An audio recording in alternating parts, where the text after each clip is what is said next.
সভামাঝে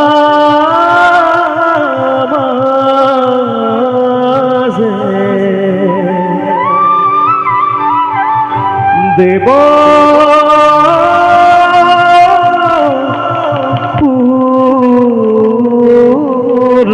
পুরন্দর ও আরে হবে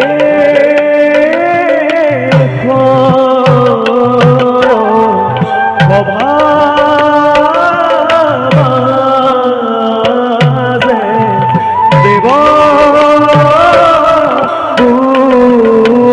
পুরন্দর ও হরি সঙ্গে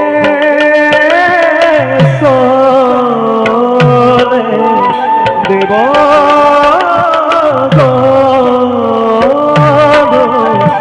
দেখিতে খুব ও হরি এহি মতে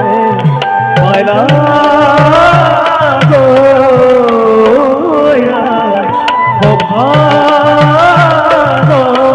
সভানবী ঘর ও রে রাম হরি রাম হরি গুনা করব জোর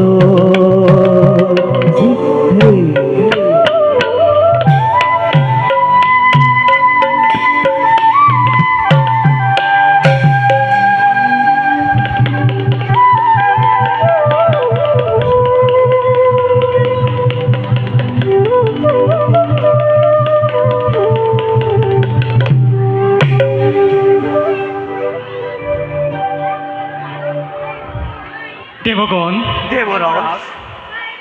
স্বর্গ রজাময় ইন্দ্র আৰু অমৰাবতী আমাৰ এক সাম্ৰাজ্য প্ৰকৃতিৰ সমস্ত ৰূপ সন্মিলিত কৰি সৃষ্টিকৰ্তাই নিজ হাতে কৰিছে আচৰ্য কি কোৱা আমাৰ মণ্ডলী এই অমৰাবতী নহয় জানো দেৱতাৰ আপোন সম্পদ কিন্তু কিন্তু কিন্তু দেৱৰ্ষি নাৰদে এই মুহূৰ্ততে বাৰ্তা দি গ'ল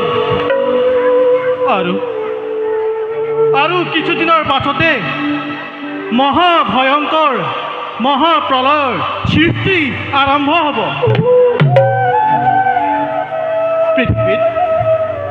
পৃথিৱীত কোনো জীৱ জন্তু তৰু তৃণ মনুষ্যকে আদি কৰি কোনো জীয়াই নাথাকিব সকলোবোৰ ডুব যাব জলৰ মধ্য আৰু তেতিয়া সেই দানৱসকলে মূৰ দাঙি উঠিব আৰু তেতিয়াই স্বৰ্গৰাজ্যক আক্ৰমণ কৰিব পাৰে তাৰ উপায় কি কৰিবা দেৱগণ দেৱৰাজ তেতিয়াহ'লে দেৱতাসকল মনুষ্যৰ পূজা পাতলৰ পৰা বঞ্চিত হৈ থাকিব দেৱৰাজ দেৱতাসকলক পূজা পাতল কোনে দিব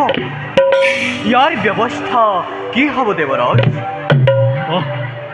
মনুষ্যৰ পৰা পূজা পাতল নপোৱাটো আমাৰ দুৰ্ভাগ্যৰ কথা নিশ্চয় পৃথিৱীত যদি পূজা পাতল যাগ যজ্ঞ আদি নচলে তেতিয়া অধৰ্মই টানি পেলাব এই ক্ষেত্ৰত মৃত্যু অধিপতিয়ে কি ভাবি পাইছে মোৰ ক'ব লগা কি আছে দেৱৰাজ মোৰ নামত পূজা পাতল একোৱেই নাই মোৰ কাম যম নগৰত পাপীক শাস্তি প্ৰদান কৰা আৰু মহাপ্ৰলয়ত